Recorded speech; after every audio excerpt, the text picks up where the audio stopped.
welcome to another lawnfawn video. Today we are introducing our outside-in Easter egg stackables and our Easter egg frames. So let's go ahead and check them out.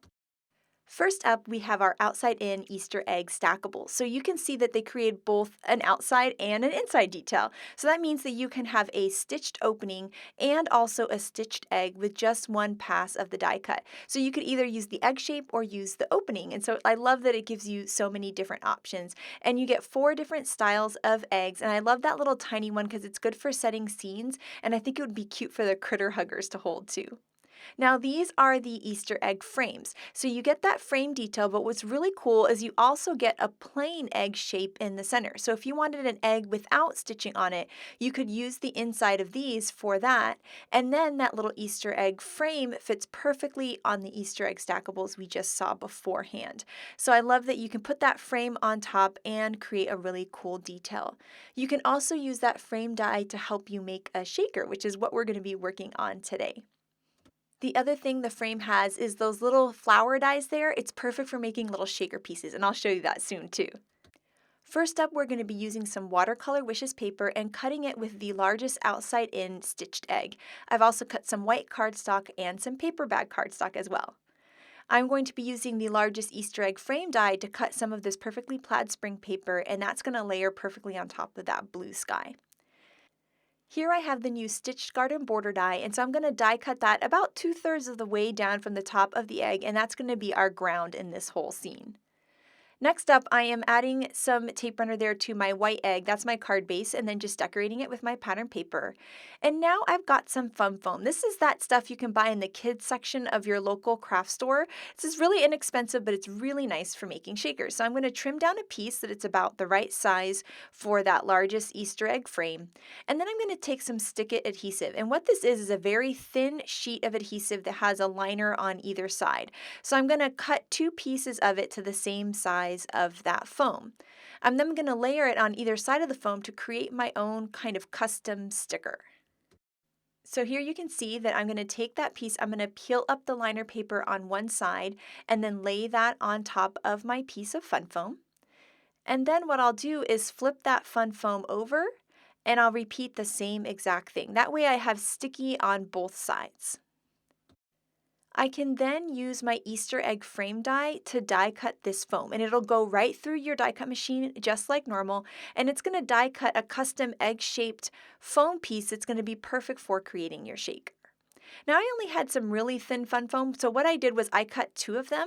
I'm going to peel up one of those little liner pieces there and then layer my 2 egg pieces together to create kind of a double thick foam, and the thicker the foam you have, the better all your little pieces are going to shake inside. I'll then peel off the backing on the back of this egg and lay that on top of my little egg-shaped card base. I'm also going to use the outside-in stitched egg here. I'm going to use that to cut some acetate, and I'm just going to put that aside for now.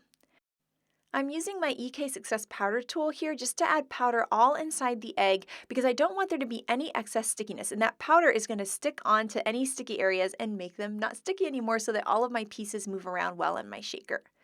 I use that little die that comes with the Easter egg frames for those little flowers, and I die cut a bunch of pattern paper to create some little flower sequin pieces. And then I'm also going to add in some more little sequin packs and things that I have. So just so that it kind of looked like Eastery colors, so it kind of matches that frame that we die cut earlier. Now that I've got my little paper pieces and sequins in there, I can take that acetate egg we cut earlier and layer that on top.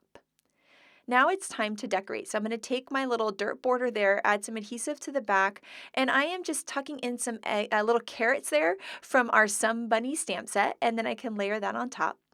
These flowers are from our Little Flowers die set, and so I've just cut one in both the large and the small size, the little daisies there, and I'm going to tuck those in too to kind of just help the scene in the background, kind of give it kind of an Eastery, springy kind of look. I'm adding some Easter eggs also from Some Bunny, and then I'm going to layer that little frame piece on, and you can see how that kind of gives the finished look and covers up any of that foam. Next, I'm going to take that little bunny and put him on with some foam dots. I'm taking the new Happy Easter line border and I'm die cutting some mermaid cardstock, and then I'm going to use my glue tube to add a little thin layer of glue behind this little sentiment, and that's going to layer on top of that ground to be my sentiment. And I love these little die cut sentiments because they're so delicate, and I feel like they're so delicate that they pack such a punch, you know, they're just so cool looking. I'm going to trim off any of the excess kind of in the shape of the egg there. And then I need to create a little card base for this thing here. So I'm going to go down about 3/4 of the inch from the top of the egg. I'm going to score and fold it back, and then I'll add some adhesive to the top of that score line, and then I can layer my pieces, and now this is going to be its own egg-shaped shaker card. I love how all of those sequins hide behind the dirt, but then when you shake the card, they all come up, creating this cute little kind of Easter party, happy spring scene, which just makes me smile so much. I just love it. I love the shaker idea. Now, my original version of this card actually wasn't a shaker, so I love that you could take the same idea and make a simpler card just like this, or you could step it up and make the shaker. We have some gorgeous projects from the design team, and I love this egg-shaped card by Shari using our new Easter party stamps. I love how Nicole used the cutout shape in a way to kind of highlight her little flower girl, which is just adorable. Here, Lizzie used the egg shape onto her card base, which I just love that look, and it's a great way to highlight those characters. And then here, Rebecca created a super fun shaker there, which I just love with that little speech bubble there with the Happy Easter. Here, Elena decorated her Easter egg. I just love that with the gingham paper. And then Yanea created a window opening to help highlight her scene too, which I think is such a cool look. I love that use of the negative space and the positive space. And then here Lynette did the same thing, highlighting this cute little egg shape for her bunny scene.